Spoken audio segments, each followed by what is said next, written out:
Assalamualaikum semuanya. Habaib. Habaib sekarang di Indonesia, terutama beberapa tahun ini, tidak sepopuler atau sedihormati seperti dulu. Terutama setelah kemunculan atau penolakan dari Kiai Imaduddin, Kiai Imad. Setelah kemunculan itu, banyak orang yang setuju atau mengikuti Kiai Imad, walaupun belum tentu ya pengikut-pengikutnya itu paham betul tentang nasab. Karena kan Kiai Imaduddin menggugah tentang nasabnya Habaib. Tetapi kenapa gitu ketika Kiai Imad muncul, langsung banyak yang pengikutnya yang ikut menolak nasab Habib itu makin banyak. Langsung banyak, padahal penolakan nasab ini sebelum Kiai Imad pun ada. Tetapi bedanya mungkin ke belakang atau sebelum Kiai Imad lebih ke satu persatu dibatalkan. Habib ini bukan keturunan Nabi, Habib ini bukan keturunan Nabi. Tapi Kiai Imad langsung dipongkolnya, langsung diluluhur mereka, sehingga semua Bani Alawi atau Ba'alawi itu dibatalkan. Banyak faktor kenapa banyak yang setuju dengan Kiai Imad, walaupun mungkin kebanyakan dari mereka gak paham tentang nasab. Bahkan ketika Kiai Imad muncul pun, sepertinya banyak yang tidak paham dari kalangan para habaib sendiri, tidak paham tentang nasabnya mereka. Ketika ditagih kitab sejaman kan banyak yang agak bingung gitu. Bahkan kalau kita mengikuti gugatan nasab itu, lebih yang bisa berargumen itu seperti Gus Wafi, terus siapa yang channel YouTube-nya itu Stakov. Justru itu yang bisa menyeimbangi Kiai Imad. Seperti kan ada dari kalangan habaib yang sering membanggakan diri. Kami cucu Nabi, kami anak-anak atau keturunan Nabi. Yang selalu bilang begitu justru tidak bisa membantah Kiai Imad. Ada beberapa faktor kenapa banyak pengikut Kiai Imad, langsung banyak yang setuju dengan Kiai Imad. Yang pertama, dari kelakuannya para habaib itu sendiri.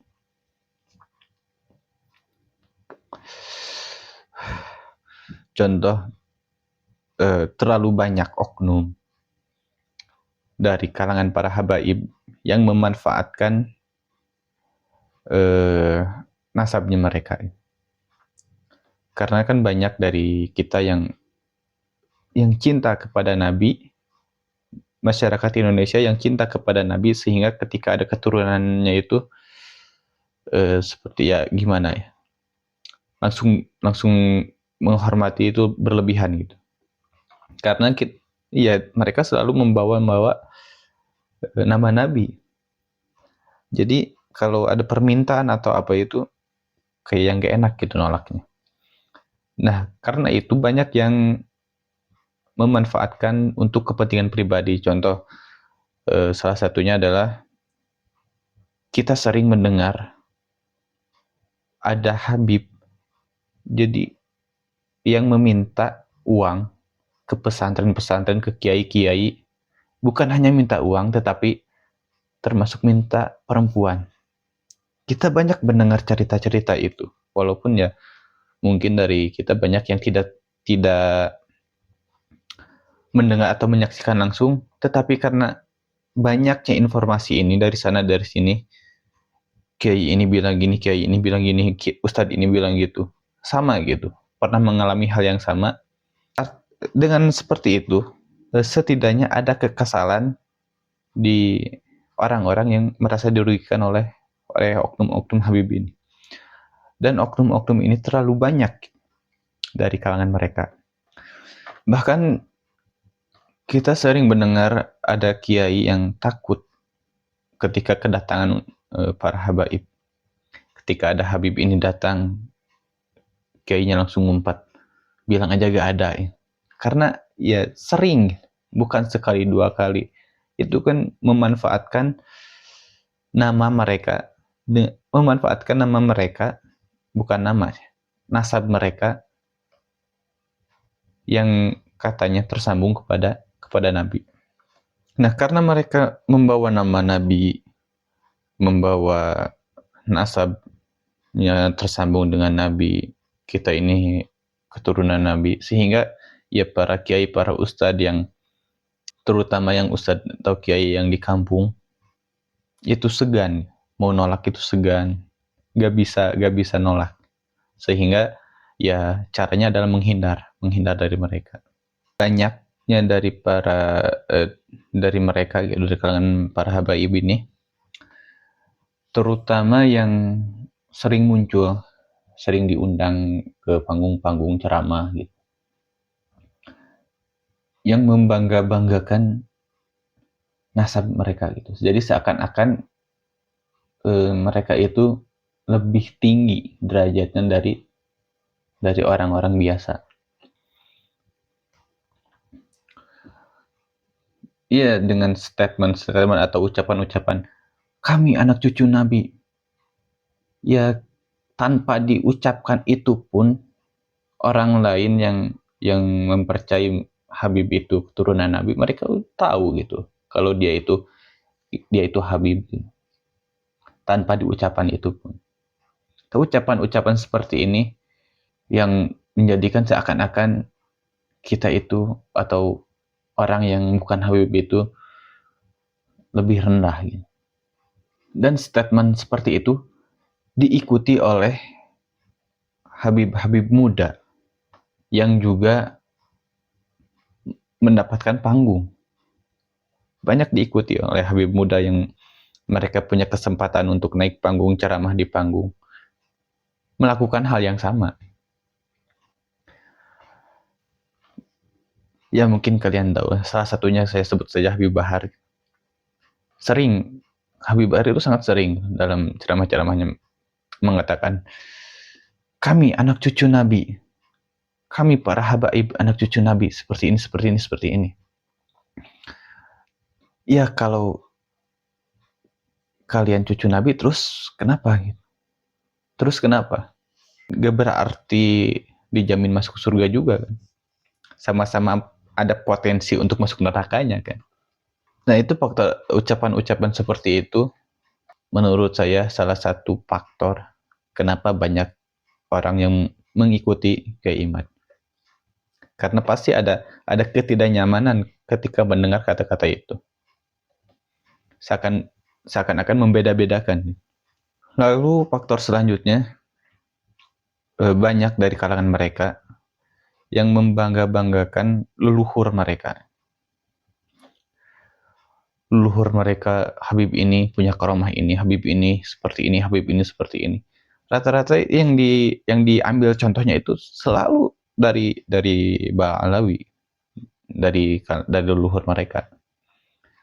Padahal kan kalau mau ambil contoh gitu,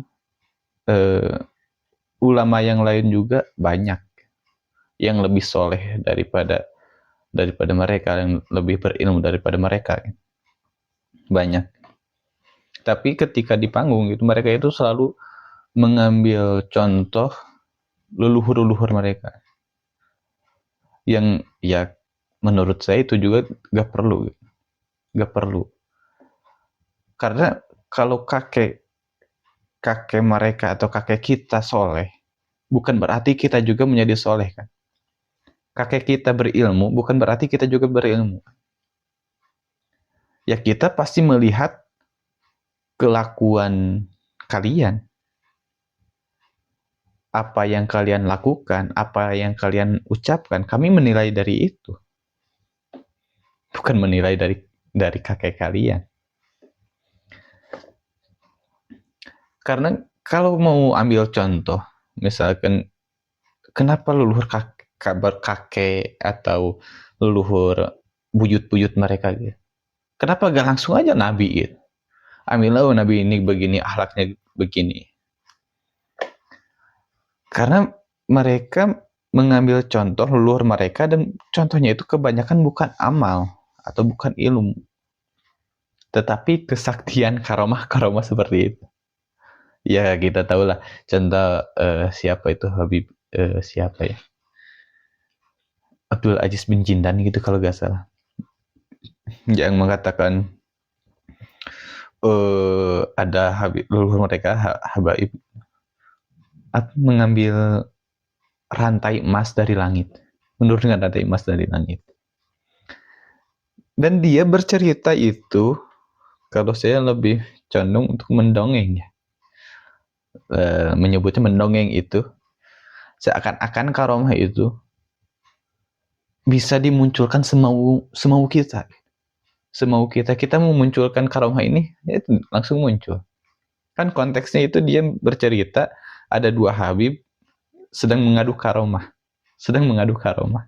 Kan lucu. Kita, ya kalau kita yang berpikir, pasti gak akan percaya. Kenapa? Karena kalau karomah bisa dimunculkan semau kita, semua orang yang mempunyai karomah itu, berarti kan itu udah melebihi mukjizat. Kadang mukjizat pun turun kepada Nabi itu hanya satu kali dalam seumur hidup mereka, dalam seumur hidup para Nabi.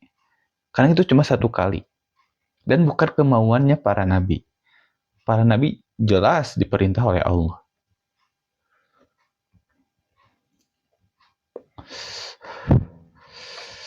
Dan banyak lagi itu para habaib yang bercerita leluhur mereka seperti ini. Ya, menceritakan karamah-karamahnya itu.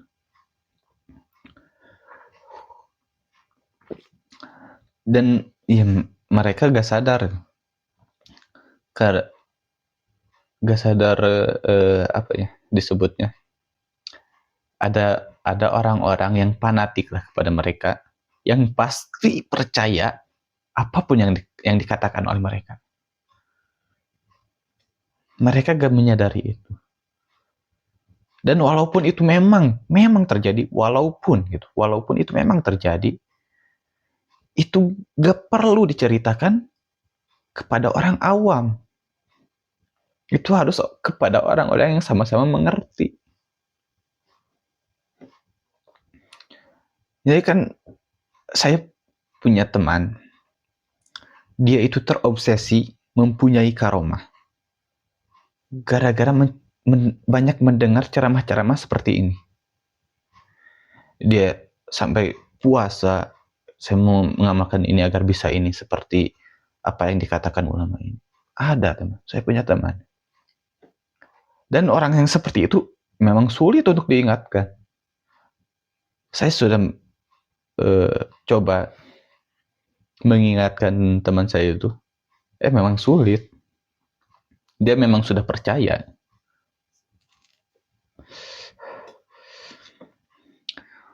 Lalu ada lagi para habaib yang cerita ada habib mereka atau leluhur mereka yang membaca Yasin sehari, bukan lagi sehari, satu kali duduk 25.000 kali. Kita kan melogikakan itu sudah sulit. Bayangin baca Yasin 25.000 kali, satu kali duduk. Kalaupun itu beresnya satu hari satu malam, berarti kan dia duduk selama 24 jam. Terus sholatnya gimana? Terus makannya gimana? Apa gak makan? Terus mandinya gimana? Terus apa gak kebelet gitu ke toilet? Kenapa kalau memang mereka tahu leluhur mereka soleh, leluhur mereka itu berilmu, kenapa gak diceritakan bagaimana mereka mendapatkan ilmu itu, bagaimana amal mereka? bagaimana perjuangan mereka ketika menuntut ilmu. Kenapa gak itu yang diceritakan? Supaya banyak para santri yang sedang menuntut ilmu lebih termotivasi.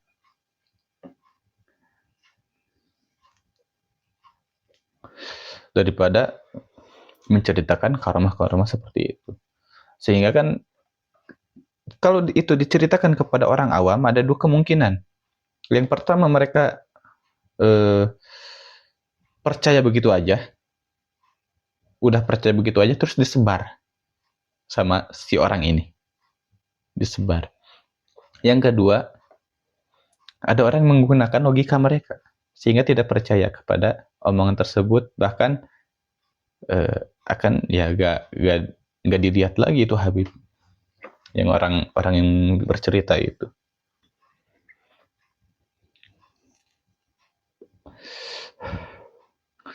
Lalu faktor selanjutnya, saat ini banyak Habib, terutama para Habib muda, yang memang tidak secara langsung mereka itu menyombongkan diri, tetapi secara gestur terlihat angkuh secara gestur. Contoh ketika di panggung dengan kepala yang agak meninggi, misalkan berdiri meninggi.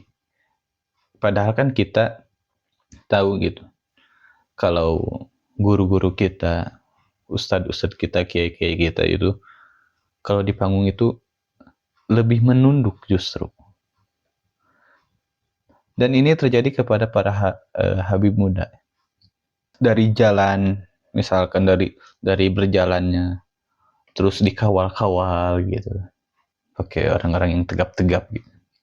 Dan Habib-Habib muda ini kemunculannya itu seperti yang tiba-tiba ada muncul tanpa kita mengetahui background dia seperti apa, keilmuannya seperti apa, latar belajarnya dari mana. Dan ya banyak gitu, memang tidak semua, tapi yang muncul terutama di video-video yang tersebar itu mereka ketika ceramah justru tidak banyak membicarakan ilmu, tidak fokus terhadap ilmu. Banyak Habib muda yang justru mengkritik pemerintah secara keras. Memang harus kita ketika pemerintah itu berbuat salah, kita harus mengkritik. Tapi kita juga harus punya cara seperti apa kita mengkritik. Karena tidak sedikit dari mereka yang mengkritik dengan caci maki. Dan itu bukan kritikan. Lalu banyak juga dari mereka yang mengeneralisir ketika ada satu Habib yang berbuat salah, terus dikritik, lalu ada keluar statement dari mereka atau omongan dari mereka di hadapan jemaahnya. Siapa yang benci pada Habib? Siapa yang benci kepada keturunan Nabi? Padahal orang yang dikritik itu cuma satu orang, cuma satu Habib. Tapi seakan-akan orang yang mengkritik ini atau yang apa ya disebutnya, yang kontra dengan Habib yang satu ini, seakan-akan ya kontra dengan semuanya. Kalau misalkan ada yang benci misalkan dengan satu Habib, seakan-akan yang benci ini dianggap membenci semua Habib, dianggap membenci semua keturunan Nabi. Dan itu banyak diikuti, gaya-gaya seperti itu banyak diikuti. Ya, contohnya kemarin ketika demo, tapi gak tahu demonya di mana. Ada satu video yang menunjukkan demo ketika kasus Trans 7. Dia ketika orasi mengeluarkan omongan seperti ini. Anjing hormat tidak kepada ulama. Tidak. Anjing cinta gak kepada ulama. Enggak. Lalu kalau ada orang yang benci kepada ulama, ada orang yang menghina ulama, apakah berarti mereka seperti anjing? Kan itu ya gak bisa gitu. Omongan seperti itu gak bisa keluar, gak bisa diomongin dibandingkan dengan anjing. Dan omongan-omongan seperti itu sering muncul dari para habib ketika di panggung, ketika ada salah satu dari mereka dikritik, ketika ada salah satu mereka dibenci, muncul. Itu ya itu salah satu faktor yang masyarakat awam, bahkan mungkin masyarakat yang mempunyai ilmu pun ya meragukan mereka.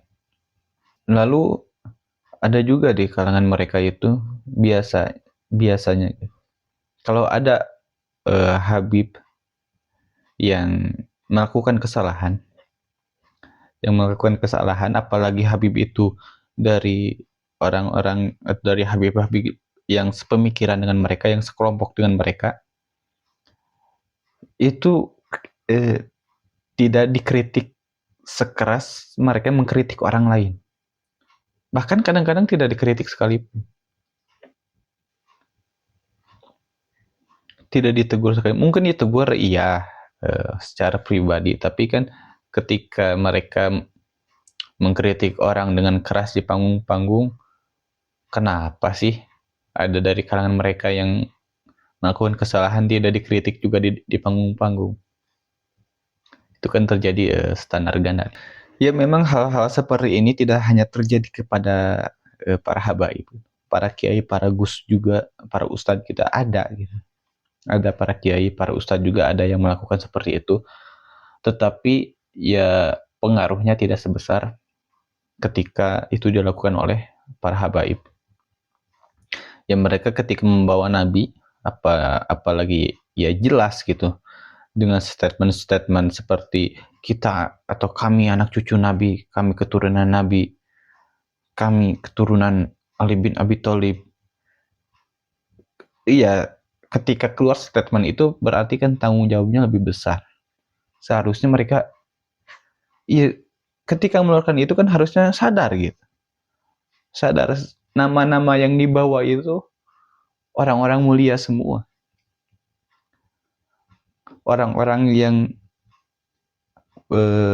sangat sangat dihormati, sangat-sangat diteladani. Akhlaknya sangat-sangat bagus. Seharusnya ya sadar gitu. Harusnya kan ketika dia membawa nama itu, ya mau tidak mau dia harus meniru akhlaknya, ilmunya lebih dari orang-orang biasa.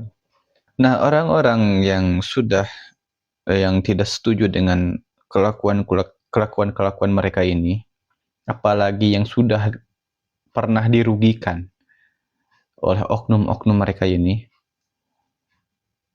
ketika dia sendiri, dia tidak punya power. Ketika Kiai Imad muncul, dan mereka seperti menemukan pasukan, seperti menemukan kelompok. Nah, itulah yang terjadi kenapa pengikut Kiai Imad langsung banyak gitu.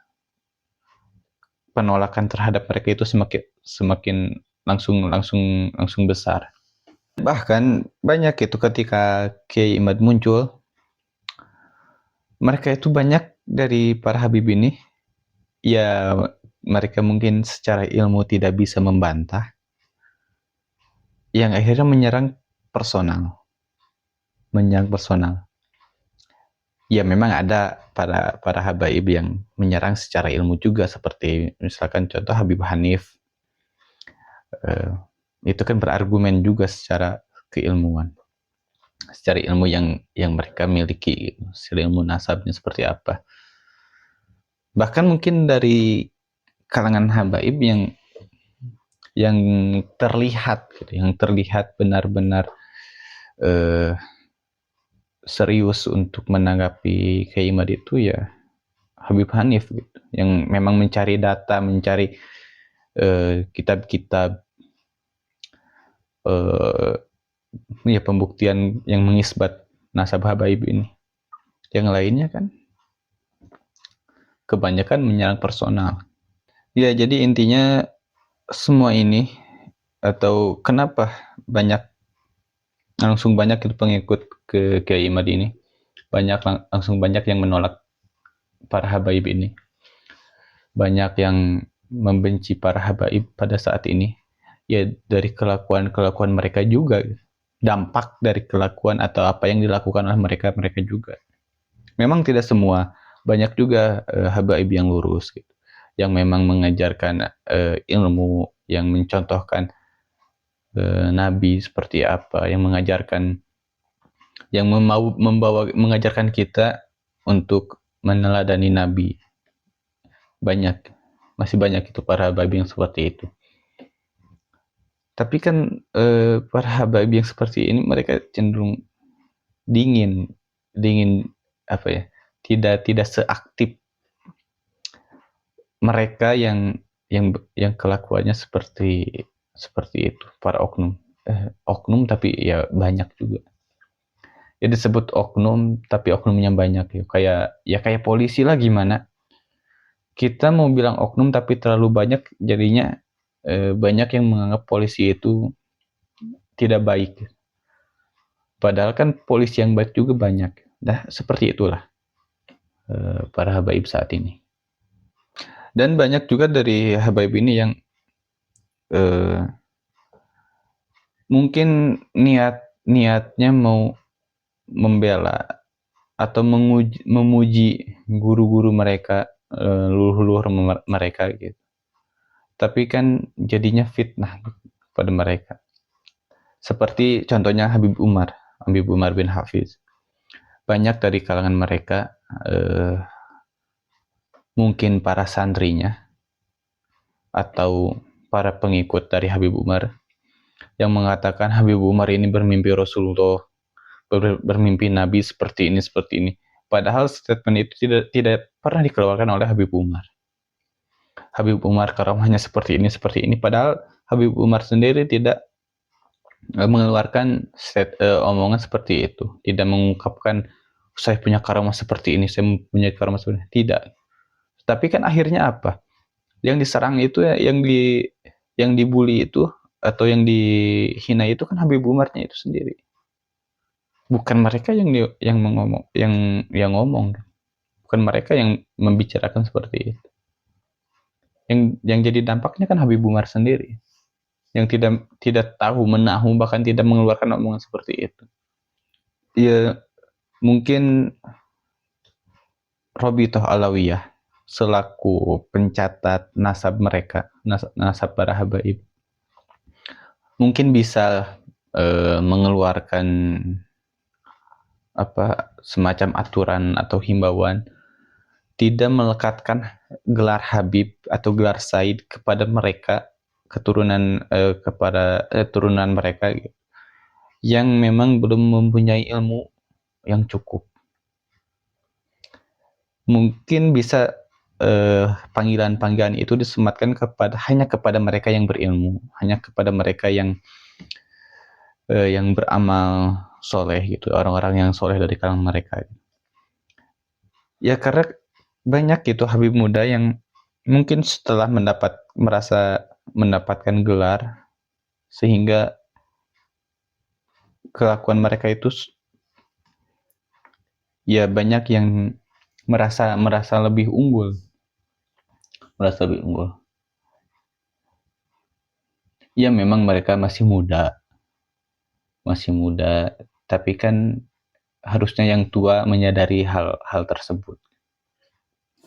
Masih banyak mungkin faktor yang membuat mereka itu sekarang dibenci banyak orang, yang ditolak banyak orang.